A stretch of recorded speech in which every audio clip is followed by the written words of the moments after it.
तो सब संपूर्ण सृष्टि में मेरे मन को अशांति मिली। तो भैया मैंने सोचा कि चलो वृंदावन चलें, शायद प्रभु की लीला हुई थी वहां, प्रभु ने अवतार लिया था यमुना के तट पर, वृंदावन में तो जरूर मुझे शांति मिलेगी।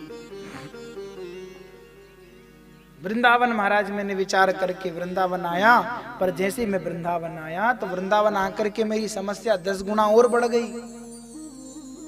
मैंने एक ऐसा दृश्य देखा कि महाराज आपको भी आश्चर्य कर देगा।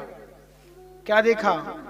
तत्राश्चर्यं मया दृष्टं श्रूयतां तन्मुनीश्वरा एका तु तरुणी तत्र निषण्णा खिन्नमा।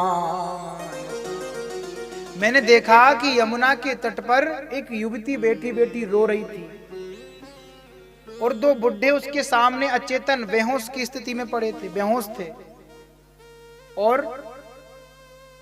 कुछ देवियां उसके घेर करके खड़ी थी। मैंने सोचा पता नहीं क्यों रो रही है। महाराज मैं पास जाने का साहस तो करूं, पर मेरे मन में विचार आया कि हम महात्मा लोग हैं, बिना बुलाए कहीं नहीं जाने चाहिए, क्योंकि माताओं का कोई भरोसा नहीं होता, पल भर में हंसने लग जाए, पल भर में रोने लग जाए, तो हम बिना बुलाए महात्माओं को कहीं जाना नहीं चाहिए। तो महाराज मैं वहीं खड़ा खड़ा देखता रहा। जब उसकी समस्या को नहीं जान पाया तो मैं चलने लगा, वहां से पलटकर घर वापस आने लगा। तो उस स्त्री ने, युवती ने मुझे आवाज दी और मुझे रोका और मुझसे कहा, भो भो साधु क्षणं तिष्ठ मच्चिन्तामपि नाशय दर्शनं तव लोकस्य सर्वथा घहरं परम।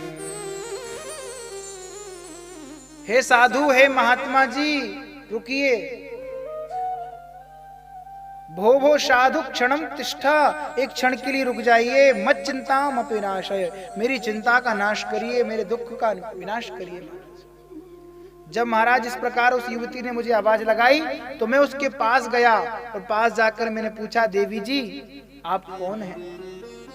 कासित्वम का विमुख, आप कौन हैं? और ये 2 बुढ़े आपके सामने कौन पड़े हैं, आपके क्या लगते हैं? और ये देवियां कौन है जो आपको घेर कर खड़ी हुई हैं?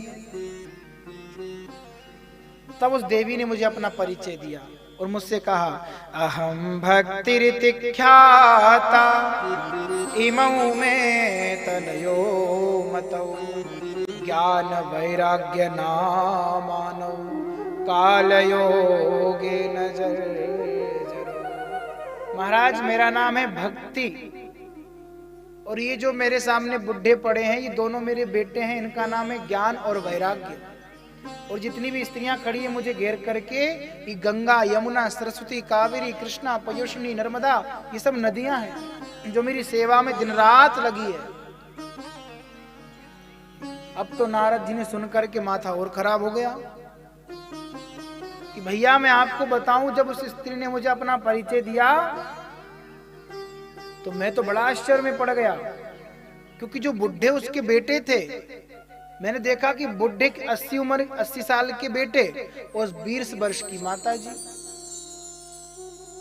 20 वर्ष के बेटे हो, 80 साल की माता जी हो, संभव है, पर 20 साल की माता जी और 80 साल के बेटा जी, यहां तो मेरी बुद्धि ने काम नहीं किया महाराज। मैंने कहा ऐसा कैसे आश्चर्य हुआ? तब उन देवी ने मुझे अपना पूरा परिचय दिया। उन्होंने कहा, महाराज मैं कर्नाटक में, मेरा द्रविड़ देश में जन्म हुआ, कर्नाटक में बड़ी हुई, कुछ राष्ट्रों में, प्रदेशों में मेरा बड़ा भारी सम्मान हुआ, परंतु कई प्रदेशों में पाखंडियों की वजह से मुझे खंडित होकर के भागना पड़ा। और जब संपूर्ण सृष्टि में मुझे भागना पड़ा, खंडित होकर पाखंडियों से डरकर भागी,